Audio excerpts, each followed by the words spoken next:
Muy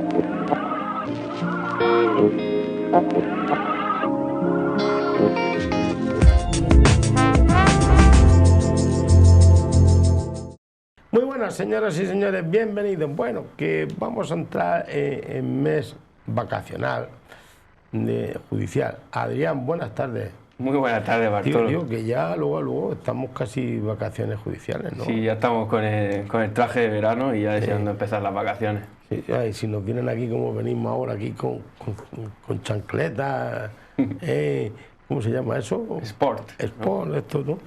Gracias por venir aquí otra vez y vamos a sacarme de dudas que tengo yo, porque he leído cosas curiosas, ¿no?, en internet. Yo cuando estoy aburrido o me voy de vacaciones o me pongo a leer cosas curiosas en el internet.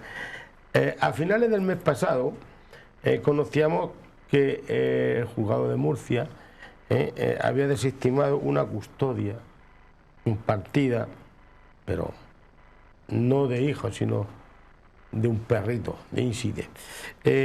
Esta situación, pues vamos, se puede decir que no es muy considerada únicamente o solamente para hijos. Oye, lo que realmente se falló, lo que realmente hizo el juzgado, ¿qué es? Y esto que resolvió, ¿por qué? ¿Cómo fue? Sí, pues aquí lo que tenemos es un matrimonio que estaban casados, o bueno, aunque fuese una pareja, de hecho también vale. Cuando llega el momento de separarse, en el caso de que sean como pareja de hecho, o en el caso de divorciarse si están casados por el régimen económico matrimonial que sea, pues queda regular las relaciones que van a tener los dos cónyuges o la pareja, bien sea con los hijos, con los bienes y también en este caso como con los animales, que están cobrando pues cada vez más importancia en nuestra sociedad. Normalmente la custodia compartida, como tú bien has señalado antes, pues se dejaba para los hijos. Cuando la pareja lo dejaba, pues se establece, que ya lo van determinando cada vez más los jueces, la custodia compartida, que viene a ser una semana para cada padre. En este caso lo que se pedía además por parte del hombre, que era una pareja entre un hombre y una mujer, era la custodia compartida para un perro. Tenían una mascota, no se quería desligar de él y solo le quedaba pues acudir a un sistema pues de una custodia compartida similar a la de un niño o una niña. Finalmente lo que se dirimió por parte del juzgado fue que no apreciaba esta custodia compartida porque entendía que podía ser un maltrato hacia el animal, aupado por lo que dijo el veterinario en el juzgado, que entró como perito a determinar que el animal se sentía mucho más cómodo con la mujer en este caso, y que el hecho de que se llevase el perro, porque además el chico estaba viviendo en Ibiza, con lo cual suponía un desplazamiento del perro cada 3 o 6 meses, creo que pedía, y voy a suponer un poco de tristeza para este perro, y entendió el tribunal que podía ser una especie de maltrato animal. Por lo tanto se lo adjudicó, por así decirlo, se lo atribuyó la guardia y custodia, por llamarlo de alguna manera, a la madre. ¿Cómo se llega a esta situación? Pues también tenía todas las facturas pagadas ella a su nombre. En el veterinario constaba como que el perro estaba a su nombre, a pesar de que el cuidado pues lo llevarían a la par los dos, pero todas las facturas y todo lo administrativo estaba a nombre de la mujer. Además, el veterinario el día del juicio declaró y dijo que se sentía más cómodo con la mujer, y el perro de hecho entró a sala y fue llamado como si fuera un testigo, que fue lo curioso. Fue lo curioso que fue el funcionario judicial y le dijo Indy, y entonces pasó el perro. El perro, en el momento en el que estuvo en sala, estuvo siempre al lado de la mujer, y todo eso al final le dio pie a la jueza en este caso, a la jueza del 4, a determinar que el perro se sentía más cómodo con la mujer y le atribuyó el perro a la mujer. Hay que decir que no somos pioneros en esto, porque ya existía una sentencia de Valladolid en este caso, en el que sí que reconocía la custodia compartida en un caso muy similar. Lo que quiero decir con esto es que al final cada juez, cada jueza tiene su propio criterio, no hay una ley que te diga cuando pase esto el perro va a ser para él, cuando pase esto el perro va a ser para la otra pareja, no hay ninguna ley que lo diga. Al final es una decisión que toma una tercera persona, como es un juez o una jueza, que no sabe lo que está pasando en la casa, en el hogar, y hay que dibujarle la realidad. Es un poco lo que yo siempre digo, que si una pared es negra y todos decimos que es blanca, al final el juez se va a creer que la pared es blanca. Tenemos que dibujarle la realidad, aportando todo tipo de facturas, el veterinario, todo el registro administrativo que pudiera tener el animal, etcétera, etcétera, para al final concluir una cosa u otra. En este caso de Valladolid, por ejemplo, fue muy interesante porque le daba al perro 6 meses a la mujer y 6 meses al hombre. Decía que el perro iba a disfrutar, iba a tener una vida más plena estando con los dos cónyuges, que se habían separado, o sea que ya no eran cónyuges, y por lo tanto hizo una especie de custodia compartida, pero a 6 meses para cada uno. Hay que decir que nuestro Código Civil no trata trata a los animales como seres semovientes, por eso es una regulación bastante escasa y además un poco antigua.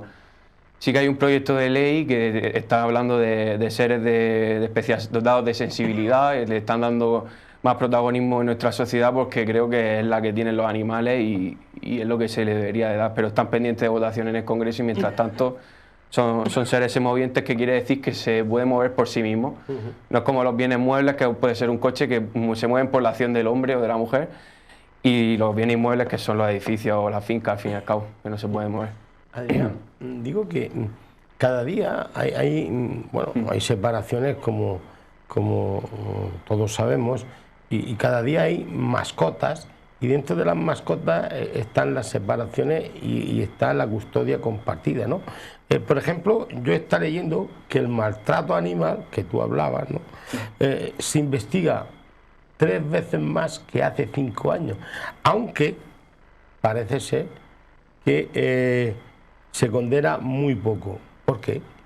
Sí, la verdad que es un poco de incongruencia, ¿no? Porque también hace poco tiempo se condenó a 6 meses a la dueña de un perro, esto sí que es un poco macabro, ¿no? Por dejar morir al animal, lo tuvo días al sol en Ayamonte, que eso está en Huelva, que sabemos que cuando pega el astro solar pega al sol, sin agua y sin sombra, y atadito al animal. Entonces, 6 meses de cárcel podemos considerarlo, yo no soy jurista, pero a lo mejor suficiente, por si lo dijo su señoría. Sí. Digo, pero ¿por qué se investiga más y se sanciona? Yo creo que al final el derecho es como un poco, tiene relación con la sociología. Al final las sociedades van avanzando, los animales cada vez tienen más protagonismo, hay incluso divorcios que se saldan, porque esto no lo he dicho antes, pero si llegas a un acuerdo en quién se queda con el animal, el juez no tiene por qué entrar a decidir quién se va a quedar con el animal. Si hay un acuerdo entre las partes, se queda con una de las partes, pero hay veces que hay conflicto porque los dos quieren el animal. Entonces, al final, aunque suene mal, parece un juego de cromos. Yo te doy el animal y tú me dejas incluso el bien que hemos comprado los dos a medias y las 2 televisiones que tenemos en casa, pero yo quiero mi animal. Entonces yo creo que somos en la propia sociedad los que hemos situado a los animales en el centro de las relaciones humanas, que al final yo creo que es el protagonismo que se le debe dar, porque son los mejores amigos del hombre y de la mujer. Y además es cierto lo que dices, que se sanciona con penas muy, muy bajitas, aunque eso ya va al criterio de cada uno. Tenemos hasta penas hemos visto penas de hasta 2 años de cárcel, que como sabemos no entran a la cárcel por ser menor de 2 años. Porque falta un día. Porque falta un día, exactamente, ¿no? Sí, pero estoy viendo que lo de la custodia compartida es un poco lioso, porque hasta las mascotas tienen sus derechos y demás. ¿Esto no es un poco lioso? ¿O esto, antes de tener una mascota, qué hay que decir? Mira, niña, no nos separamos, o mira, me voy a comprar otro pájaro, otro perrito, porque aquí cuando se habla de mascotas son cualquier animal, ¿no?, que tengamos de mascota. Lo más normal es un perrito. Un perro, ¿no? Un gato, un loro, sí, cualquier animal de compañía en casa. Hay loros que hablan de una forma que sí, a lo mejor sí, un loro entrar a declarar el juicio. No tenerlo por las frases que dicen, como yo conozco algunos. Sí. Digo, esto no es un poco lioso. Sí, yo creo que al final va a ser una legislación naciente. Estamos viendo cómo se están tocando a la puerta, está abriendo el cascarón el pollito y está saliendo a la luz este tipo de legislación. Bueno, y de momento no tenemos legislación. Ya te digo que el tratamiento de seres semovientes viene dado del Código Civil, que es del siglo XIX, con lo cual que tratan los animales como las bestias que se había utilizado antiguamente, terminología un poco arcaica, que entiendo yo que se debería ir actualizando, y de hecho de todo este tipo de jurisprudencia que va saliendo, de al final jueces anónimos, porque no son los altos jueces del Tribunal Supremo ni del Tribunal Superior de Justicia, que llegará el día en el que se tengan que pronunciar.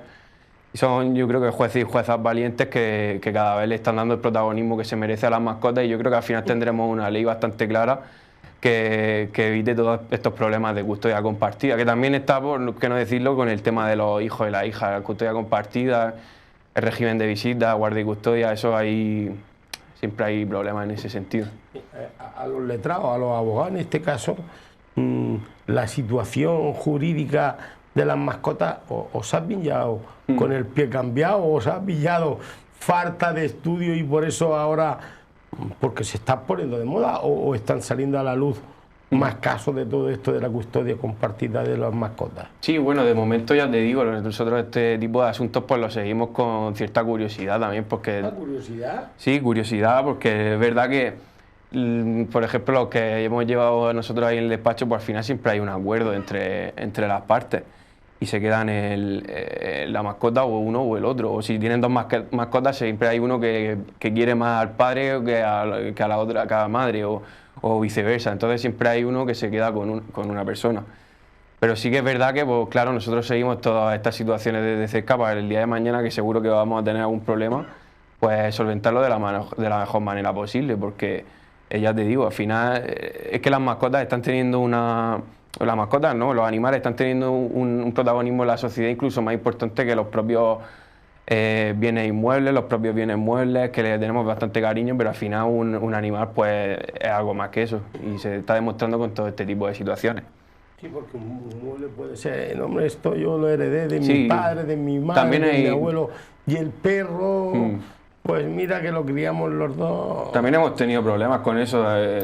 Recuerdo un caso de un tema de una herencia, que había un cofre que se lo quería quedar el hermano porque tenía era más sentimental hacia ese cofre, el otro que también se lo había regalado el padre a no sé quién. Solo. Sí, era un cofre solo, pero era un cofre bastante... Sí. Como del Piratas del Caribe, ¿no? Vacío, pero al final es verdad lo que dices, que los bienes muebles también son muy importantes en el tema de reparto de bienes entre tanto las parejas como la herencia. ¿Has visto el agua, el aire acondicionado? Digo, este tema del perrito Indy, perdón, ¿habrá creado jurisprudencia o se juzga todo esto cotidianamente, bueno, casi todos los días? De momento es verdad que tenemos dos asuntos, ya te digo, el de juzgado de Valladolid y el juzgado de Murcia, que yo conozca, que haya salido sentencia. Probablemente haya bastantes más ya metidos en los juzgados de otras partes de la geografía española, incluso los en Murcia y Valladolid. De momento no se ha creado jurisprudencia, porque la jurisprudencia la crea el Tribunal Supremo y la jurisprudencia menor las crean las distintas audiencias provinciales que hay en la geografía española, con lo cual todavía no tenemos jurisprudencia. De todas formas, ya te digo, tenemos dos casos que parecen idénticos. El de Valladolid le dan la custodia compartida para que el perro se quede 6 meses con cada uno, y aquí en Murcia justo lo contrario, se la deniega. Al final este es un problema de prueba, al final tienes que ir con veterinario, gente que entienda. Nosotros ahí es verdad que estamos un poco más limitados en lo jurídico, porque nosotros no entendemos si el perro el hecho de que esté con uno de la pareja va a constituir un maltrato hacia el perro. No somos profesionales, no entendemos tampoco de veterinaria. Oye, si te pregunto, y a ti personalmente, te lo puedo preguntar, como persona y como parte de la profesión de abogado, ¿qué te pareció la resolución? ¿O no quieres entrar ahí? No, sí, o sea, a mí sí he entrado, de hecho. Pues tírale. Sí, yo, mientras no sea política, entro. Entonces, no te voy a preguntar por la situación del ayuntamiento. No. ¿Qué te pareció el fallo? Pues el fallo, a mí, por lo que he leído la sentencia, y me pareció bastante acertado, porque es verdad que el hecho de que él esté en Ibiza y ella está aquí en Murcia, no recuerdo en qué parte de Murcia, pues ya constituye un poco de pesadez, ¿no? El hecho de que el perro se esté desplazando continuamente, esté cruzando, bien sea por mar, bien sea por aire, se vaya a Ibiza, a los 3 meses vuelva. Al final yo creo que lo que estamos constituyendo con eso es un poco que el perro, no sé si tristeza como lo catalogó el veterinario, probablemente lo sea, no soy yo quien para meterme en su criterio, Pero sí que es verdad que el juez la jueza en este caso lo tuvo bastante claro. No sé qué hubiera pasado si hubiera pedido el marido una especie de régimen de visitas como se hace con los críos, que se hace ya cada vez menos, pero se hace lo de una semana con el padre y luego que el fin de semana lo vea la madre o viceversa. O un padre y un padre, o depende de la familia que sea. Pero que se suele hacer con los críos, del hecho de que los fines de semana pues el padre que no esté con ellos vaya a visitarlos, pues también se podría haber hecho con el perro, haber hecho que cada 6 meses pues pueda el hombre verlo una semana o cualquier cosa de esas, que venga a Murcia y lo vea. Adrián, vamos a dar una agua, así podemos estar tranquilos. Y regreso porque quiero preguntarte de temas de rabiosa actualidad, el tipo de huelgas de Renfe, de aviación y todo eso, que está a la orden del día y más ahora en el tiempo está de la cosa caliente. Venga, no te me vayas. Señoras y señores, que vuelvo en poco tiempo con ustedes, no se me vayan, voy a beber agua. Que estoy aquí con Adrián, le estaba diciendo a Adrián que, Adrián, tenemos de rabiosa actualidad, ¿no?, los temas de la huelga. Por ejemplo, hace 2 semanas salía a la palestra pública que Comisiones Obreras de Renfe había convocado una huelga precisamente ahora con motivo de estas fiestas o de este desplazamiento, de estas vacaciones, donde hay muchas personas que utilizan estos servicios. Yo te pregunto, ¿qué tipo de responsabilidad podemos pedir los ciudadanos para este tipo de acciones? Sí, bueno, ayer daba la casualidad que estaba en clases de tenis, que a mí me gusta mucho jugar al tenis, y decía... ¿Cómo? Si me ha salido un Nadal. No, bueno, ojalá. No le llego ni un 1%. Ni un 1% a alguno de esos. Sí, estábamos comentando que había uno sobre todo que está bastante cabreado porque dice, siempre todos los veranos anuncian un tipo de huelga en este sentido, pero bueno, al final es una huelga que está perfectamente, o sea, ha seguido todos los pasos que marca la ley para promulgarla, para hacer la huelga, que es un Real Decreto preconstitucional, pero es una huelga totalmente legal y legítima y que, bueno, afecta a gran parte de la población española, porque pues en estas fechas, ¿quién no se ha ido, quién no ha cogido alguna vez un tren o un avión para desplazarse de sitio en el que se encuentra? Pues, de hecho, anoche estaba viendo el canal 24 Horas, daba la casualidad que estaban hablando del tema, y la huelga está programada para los días de 1 de agosto, 15 de agosto, 30 de agosto y 1 de septiembre, o sea, justo los días que la gente se toma las vacaciones, tanto la primera quincena como la segunda quincena de agosto, como el 1 de septiembre también para los más rezagados. Entonces, pues los derechos que nos quedan, aquí estamos limitados y es lo que dice, hay un reglamento de la Unión Europea de 2007, no es un reglamento reciente, es un reglamento que tiene aplicación directa aquí en España porque somos un Estado miembro de la Unión Europea y que no tiene desarrollo, pero bueno, no es obligatorio el desarrollo, simplemente es de aplicación directa, no es como una directiva. Los derechos que tenemos, pues si han cancelado el viaje con una antelación suficiente, tenemos derecho a pedir el billete íntegro tanto de tren como de avión. Voy a hablar de tren o avión, que nadie me confunda, que es transporte terrestre y aéreo. Tenemos derecho a pedir el importe íntegro. Alguien se estará preguntando en su casa, pero ¿qué pasa si, por ejemplo, he reservado en plataformas como Booking o Airbnb, plataformas que no puedo cancelar la reserva porque he pagado ya y me ha salido por un descuento y he perdido el derecho a cancelar la reserva? Pues si guardamos esa factura, la factura de ese tipo de reservas, podemos también pedírsela en este caso a Renfe, o en otros casos, pues bueno, yo recuerdo la huelga de controladores aéreos, creo que fue 2007, que a mí me pilló porque iba a ir a Liverpool y me pilló ahí en el aeropuerto de Alicante. Al final, nada, que se va a retrasar, al final se canceló, estuvimos ahí pasando la noche prácticamente. Ya ves, la primera vez que iba a coger un avión y encima de todo me pilla la huelga de controladores. Sí. Pero todo esto, insisto, esto también sirve para de alguna forma ver que los trabajadores tienen sus derechos, pero esto no jode la marrana un poco a los usuarios, que los trabajadores del Prat, del Adolfo Suárez, de Corbera. Sí, sí. Aunque ahora vengan menos visitantes según ponen las noticias, o en Renfe, con todo su derecho a la huelga, pero esto no... Sí, joder, y además yo... No es un contrasentido. Claro, exactamente, está en su derecho, es verdad que es cuando más fuerza hace, Y la verdad es que no he investigado, si te digo la verdad, no sé las causas políticas o económicas, supongo que será el tema económico de retribución salarial o el estado en el que se encuentren los trabajadores, que muchas veces están como... Falta de personal. Sí, falta de personal, coinciden siempre las vacaciones con que se van de vacaciones, no cubren esos puestos de trabajo que se van de vacaciones, probablemente falta de previsión y, por qué no decirlo, un ahorro para el aeropuerto en cuestión o en este caso Renfe. Entonces sí que es verdad pero siempre es la misma historia y siempre todos los veranos lo mismo y aquí nadie paga el pato, o sea, el que paga el pato es el funcionario o el trabajador que está haciendo huelga porque seguro que no está a gusto y por eso hace huelga, yo me imagino, quiero imaginármelo. Y luego evidentemente el ciudadano medio que coge el transporte aéreo o el transporte terrestre para desplazarse, al final son los dos perjudicados. Yo no sé quién tiene que responder, ni ya te digo, desconozco cuáles son las causas, pero vamos, imagino que como siempre por temas salariales y temas de laboral, de falta de laboral. Sí, pero tú date cuenta que esto te pasa a ti, ¿no? Tú que ibas a coger el primer vuelo en tu vida, ibas a montar hace unos años para ir a Liverpool, a Reino Mini. Además íbamos a ir a ver a Fernando Torres cuando estaba en Hombre. Íbamos a sacar la entrada allí y no pudimos entrar.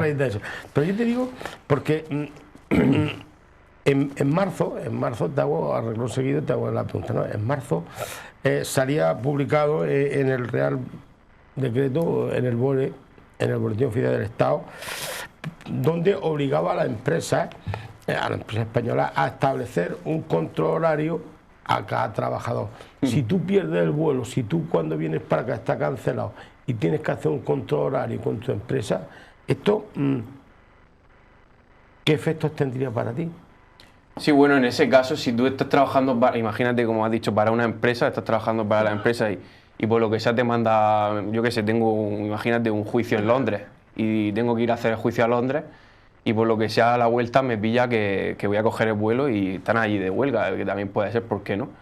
Pues entonces en ese caso sería la empresa la que tiene el derecho a pedir la indemnización por daños y perjuicios, pero no solo de las 2 noches que me tengo que quedar allí en Londres viviendo, porque son 2 noches más que me tengo que quedar allí, sino es que pasa lo siguiente, que si te avisan con 4 horas solo de antelación de esa cancelación, puedes pedir también el doble de lo que vale el billete de vuelo. Por ejemplo, si te ha costado 200 euros ida y vuelta, pues ya sabes que la vuelta la tienes pagada al doble. Y en cuanto al control horario que dices que se publicó en el BOE, pues sí, es lo que siempre se ha conocido como fichar a tanto a los funcionarios como ahora se ha implantado en las empresas privadas, que es lo que hace. ¿Todo esto está teniendo efecto?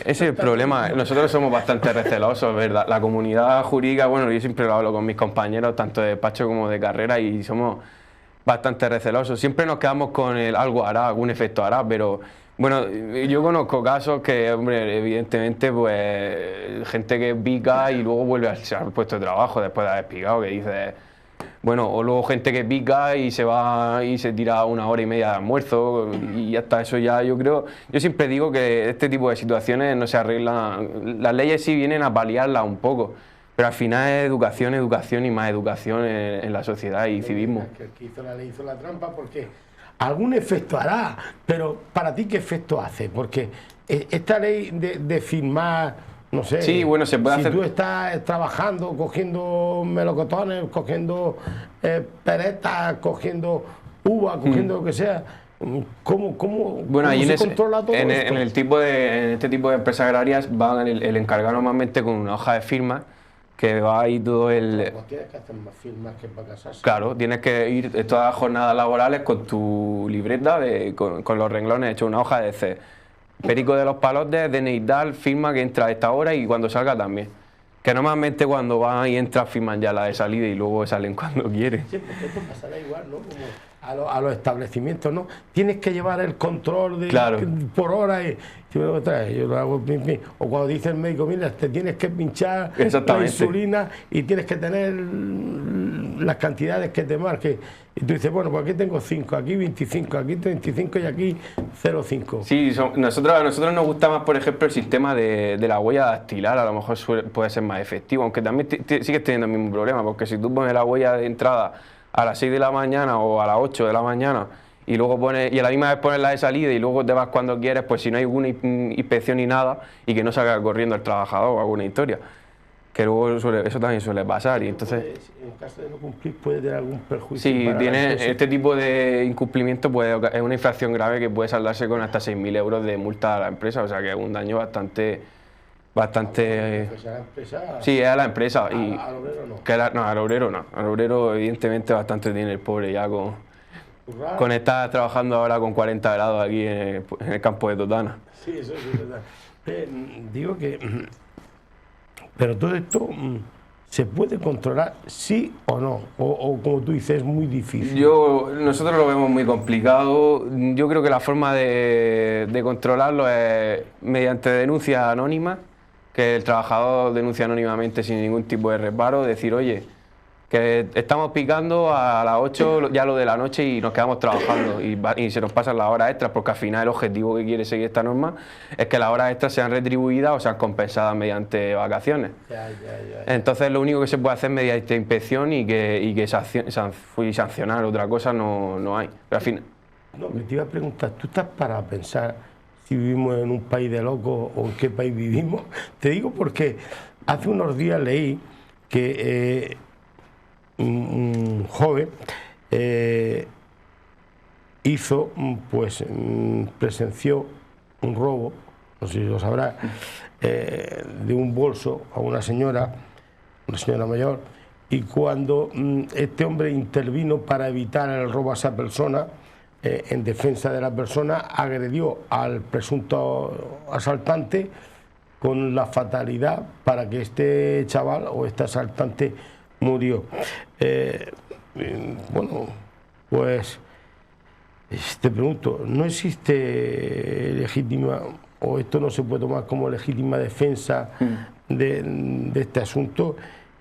Y es que la ley castigó al asaltante, al defensor, perdón, por la muerte del del presunto agresor. Yo te pregunto, coño, ¿no estamos en un país de locos? Sí, bueno, en primer lugar me gustaría señalar que se trata de un acto que sucedió en el año 2015, febrero de 2015, y ha salido la sentencia ahora. Eso me gustaría decir la lentitud con la que trabaja nuestra justicia, porque es muy lenta. Sí, aparte están así los expedientes en los pasillos y hay nada más que 3 o 4 trabajando, porque no hay medios personales. Hay buenos profesionales, verdad, pero hay pocos medios profesionales, o sea, hay pocos medios personales. Eso por un lado. Entrando ya en la cuestión, pues esto es un asunto típico de legítima defensa sí, legítima defensa no. Como tú bien has señalado, un chico que presenció un robo a una señora, no sé la edad que tendría, siguió al asaltante, le golpeó con la mala suerte de que lo tiró al suelo y no se sabe, no está demostrado mediante sentencia si como consecuencia de los 2 puñetazos liquidó, mató directamente al asaltante o como consecuencia de caerse al suelo, pues le causó un traumatismo cráneoencefálico y al final terminó falleciendo. Hay que decir que para que se considere legítima defensa necesitamos que haya una agresión ilegítima, es decir, que tú me des acaso hecho, por así decirlo, para que la gente nos entienda. No vale con que tú hagas así para atrás un gesto de acto reflejo y sin querer me des y, coño, y con la mala suerte que yo qué sé, que me caiga y me pase algo.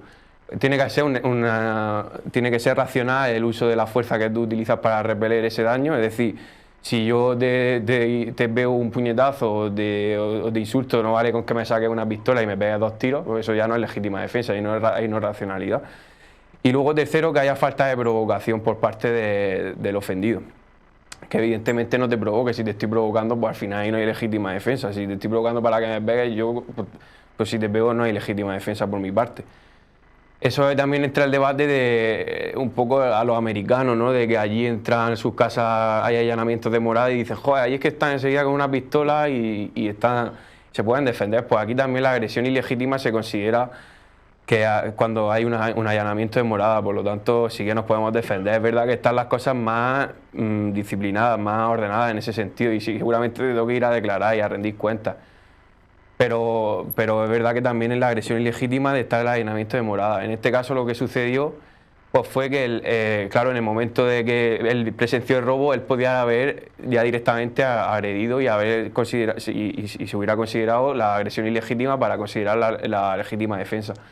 pero es que él siguió al asaltante que llevaría el bolso, o que cogió el dinero del bolso, lo siguió. Dice la sentencia, porque me la ha leído, que no se sabe, no queda demostrado si le pegó una paliza o simplemente le dio 2 puñetazos.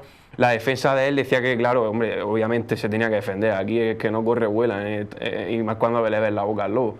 Entonces él dijo que había sido un acto de reflejo, que con 2 puñetazos, pues que le había dado sin querer, vino a decir que le había dado sin querer y que además se golpeó él con la baldosa y fue el que un poco echándole la culpa incluso al que murió. Pero es que dio la casualidad además... que no le echó la culpa al albañil que puso... Ya, o al ayuntamiento. O al ayuntamiento del caso. Que además había un testigo, dio la casualidad y tuvo la mala suerte de que el testigo que pasó iba bajo los efectos de las drogas y el alcohol. Entonces el testigo no lo consideró prácticamente su señoría a la hora de decidir. Finalmente, pues la sentencia acabó con una condena que, como tú bien has dicho, a 2 años, no sé si lo has comentado, pero son 2 años de cárcel por homicidio imprudente grave. Dice la sentencia que, bueno, viene a decir, de la lectura de la sentencia se deduce que hubiera sido homicidio imprudente leve si hubiera, después de haberlo, digamos, agredido a él, lo hubiera asistido también, pero es que después de haber caído al suelo, esta persona salió corriendo, encima de todo no lo asistió. Si lo hubiera asistido, probablemente la pena hubiera sido menor. Pero, y la condena de responsabilidad civil también, porque lo condenaron a pagarle 180.000 euros de daño a la familia del que finalmente murió. Que bueno, ha salido a la palestra que hay un grupo político que le ha donado los 180.000 euros, que digo, mira, este hombre le ha parecido la Virgen. Hay que ver las noticias curiosas que estamos viendo por ahí. Por ejemplo, la muerte del carabinieri en Italia por los 2 jóvenes norteamericanos y demás. Adrián, que seguiremos hablando de temas de esto y de otros más temas, si estamos. Sí, la verdad que sí. A partir de septiembre, ¿no? Porque ya te vas de vacaciones. Exacto, ya estas vacaciones a descansar y a tomar fuerza. ¿Te vas a la mayor terreta del Mo? Que va aquí tranquilico en mi pueblo, total. ¿No te vas a la acá? Vale, venga, pues a ver si nos vemos por ahí. Venga, Bartolo, muchas gracias. Felices vacaciones. Gracias. Saludos a Cristina y a Luis. Señoras y señores, y a todos ustedes, también a aquellos que toman las vacaciones, que lo disfruten y queden con Dios.